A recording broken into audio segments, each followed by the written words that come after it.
The US presidential race is heating up. US President Joe Biden and former President Donald Trump will face off for their first presidential debate on Thursday in Atlanta, Georgia.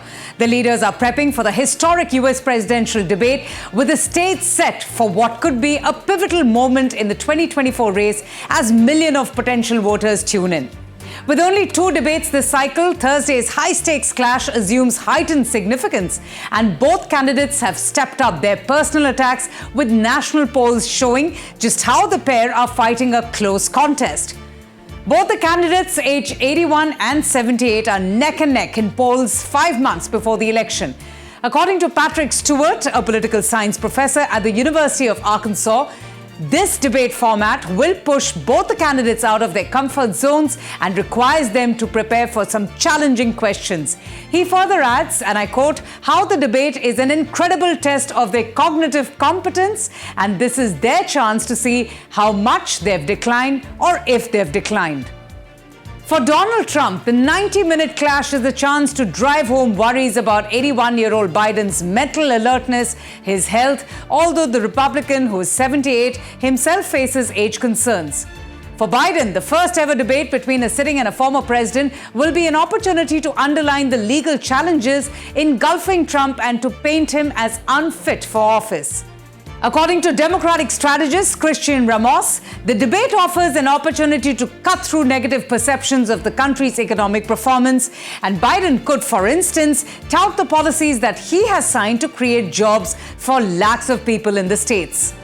Both candidates have decided to go for CNN for a first showdown, which is unusually early in this year, and another on ABC that's scheduled for 10th of September. The first presidential debate could change everything. The debate may be the first of the 2024 presidential race, but it will also be the third time that Trump and Biden have gone head-to-head as presidential hopefuls.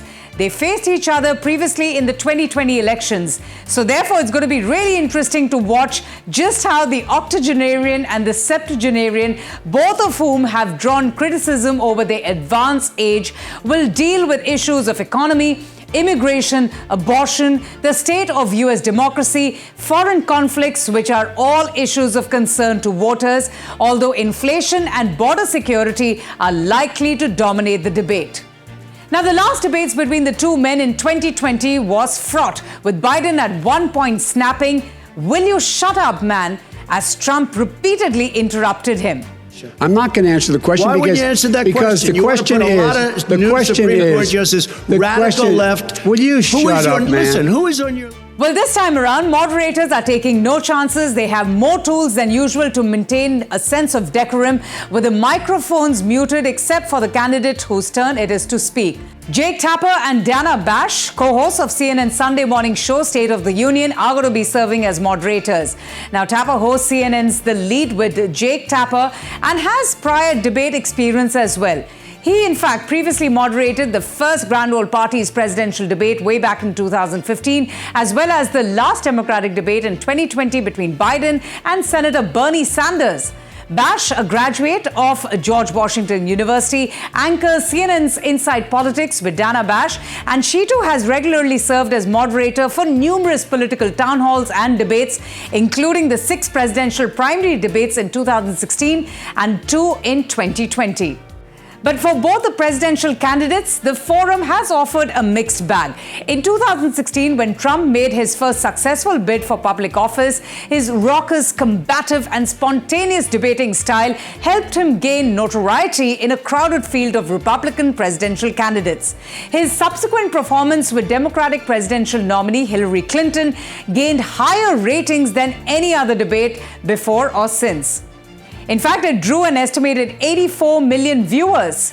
At one point during his face-off with Clinton, Trump even appeared to loom over her as she was speaking. For his part, Joe Biden often has failed to rise above the fight in Democratic primary debates during his earlier runs for president.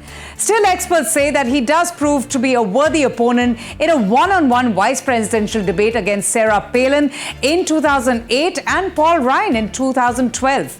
Well, fast forward to September 2020, when the then incumbent Trump finally faced off against Biden.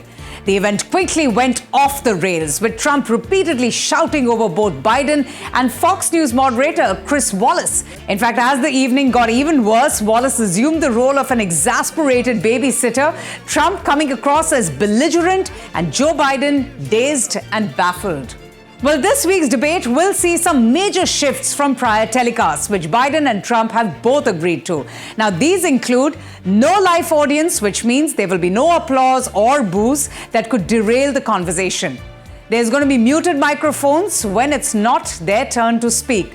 No pre-written notes will be allowed this time around. The only props that they're permitted to have is a pen, a pad of paper, and a bottle of water.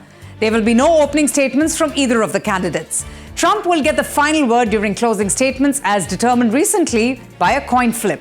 Well, this debate is going to be quite a task for the moderators, as both of them have personally experienced the brunt of Trump's rhetoric at a rally in Philadelphia only last week. This when the former president called Tapper, quote-unquote, fake Tapper, before mocking the pronunciation of Bash's first name. The debate indeed is going to be an important and decisive event, offering voters of the United States a clear view of the two leading candidates' visions for the nation.